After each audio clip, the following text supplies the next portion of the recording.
ഈ ലോകത്തിൽ നമ്മൾ അന്യരും പരദേശികളുമാണ്. ഇവിടെ നിലനിൽക്കുന്ന ഒരു രാജ്യമില്ല, ഇവിടെ നിലനിൽക്കുന്ന ഒരു സാമ്പത്തിക സംവിധാനമില്ല. നാം ഒന്നുമില്ലാതെ ഈ ഭൂമിയിലേക്ക് വന്നെങ്കിൽ ഒന്നുമില്ലാതെ തന്നെ ഈ ഭൂമിയിൽ നിന്ന് നമ്മൾ മാറ്റപ്പെടുമെന്ന് തിരുവചനം പറയുന്നു. അല്ലെ, നമുക്കെല്ലാവർക്കും അറിയാം. നമ്മൾ 1 തിമോഥെയോസിൻ്റെ ലേഖനം 6-ാം അധ്യായം 7-ാം തിരുവചനത്തിൽ വരുമ്പോൾ അവിടെ നമ്മൾ ഇങ്ങനെ വായിക്കുന്നു: ഇഹലോകത്തിലേക്ക് നാം ഒന്നും കൊണ്ടുവന്നിട്ടില്ല, ഇവിടെ നിന്ന് യാതൊന്നും കൊണ്ടുപോകുവാൻ കഴിയുന്നതുമല്ല. അതിൻ്റെ 8-ാം തിരുവചനത്തിൽ നമ്മൾ വായിക്കുന്നു: ഉണ്മാനും ഉടുപ്പാനും ഉണ്ടെങ്കിൽ മതിയെന്ന് വിചാരിക്കുക.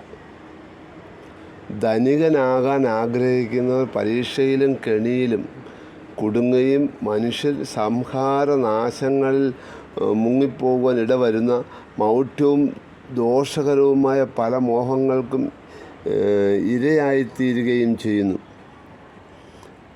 10-ാം വാക്യത്തിൽ നാം വായിക്കുന്നത്: ദ്രവ്യാഗ്രഹം സകലവിധ ദോഷത്തിന് മൂലമല്ലോ, അത് കാംക്ഷിച്ചിട്ട് ചിലർ വിശ്വാസം വിട്ടുഴഞ്ഞു ബഹുദുഃഖങ്ങൾക്ക് അധീനരായിത്തീരുന്നു.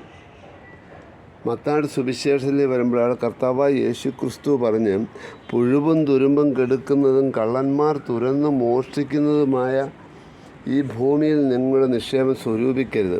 പുഴുവും തുരുമ്പും കെടുക്കാത്തതും കള്ളന്മാർ തുരന്ന് മോഷ്ടിക്കാത്തതുമായ സ്വർഗ്ഗത്തിൽ തന്നെ നിങ്ങളുടെ നിക്ഷേപം സ്വരൂപിച്ചു കൊള്ളുവിൻ. കാരണം നമ്മുടെ നിക്ഷേപം ഇരിക്കുന്നിടത്ത് നമ്മുടെ ഹൃദയം ഇരിക്കുന്നു. നമ്മൾ ക്രിസ്ത്യാനിയായി വിശ്വാസത്തിൽ വന്നു എന്ന് വെച്ചാൽ വചനം പറയുന്നു. എഫേസ്യ ലേഖനം 2-ാം അധ്യായം 5-ാം തിരുവചനത്തിൽ വായിക്കുന്നു: അതിക്രമങ്ങളിലും പാപങ്ങളിലും മരിച്ചു കിടന്ന നമ്മെ അതിൽ നിന്ന് ഉയർപ്പിച്ച് സ്വർഗത്തിലിരുത്തിയിരിക്കുന്നു എന്ന് 7-ാം വാക്യത്തിൽ നമ്മൾ വായിക്കുന്നു. അതുകൊണ്ട് സ്വർഗത്തിലിരിക്കുന്ന നമ്മൾ വിശ്വാസത്താൽ സ്വർഗത്തിലിരിക്കുമ്പോൾ കൊലോസ്യ ലേഖനം 3-ാം അധ്യായം 1-ാം വാക്കിൽ വായിക്കുന്നു: ആകയാൽ നിങ്ങൾ ക്രിസ്തുയേശുവിനോട് ഉയർത്തെഴുന്നേറ്റിരിക്കുന്നുവെങ്കിൽ ക്രിസ്തു ദൈവത്തിൻ്റെ വലതുഭാഗത്തിരിക്കുന്നിടമായ ഉയരത്തിലുള്ളത് അന്വേഷിപ്പിൻ, ഭൂമിയിലുള്ളതല്ല ഉയരത്തിലുള്ളത് ചിന്തിപ്പിൻ. നിങ്ങൾ മരിച്ച് നിങ്ങളുടെ ജീവൻ ക്രിസ്തുയേശുവിൽ ദൈവത്തിൽ മറഞ്ഞിരിക്കുന്നു. നമ്മുടെ ജീവനായ ക്രിസ്തു വെളിപ്പെടുമ്പം നാം അവനോടുകൂടെ തേജസ്സിൽ വെളിപ്പെടും. കാരണം നമ്മൾ ഫിലിപ്പിയ ലേഖനം 3-ാം അധ്യായം 20-21 തിരുവചനത്തിൽ അവിടെ നാം വായിക്കുന്നു: നമ്മുടെ പൗരത്വമോ സ്വർഗത്തിലാകുന്നു, അവിടെ നിന്ന് നമ്മുടെ കർത്താവായ യേശു ക്രിസ്തു രക്ഷിതാവ് വരുമെന്ന് നാം കാത്തിരിക്കുന്നു.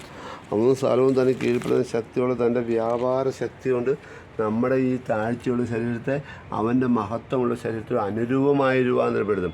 അതുകൊണ്ട് നമുക്ക് ഉയരത്തിലുള്ളത് ചിന്തിക്കുകയും ഉയരത്തിൽ നമ്മുടെ നിക്ഷേപം ഉണ്ടാക്കുകയും അതിനുവേണ്ടി നമുക്ക് കാത്തിരിക്കുകയും ചെയ്യാം. നമ്മുടെ കർത്താവായ യേശു ക്രിസ്തുവിൻ്റെ വീണ്ടും വരും ആസന്നമായിരിക്കുന്നു.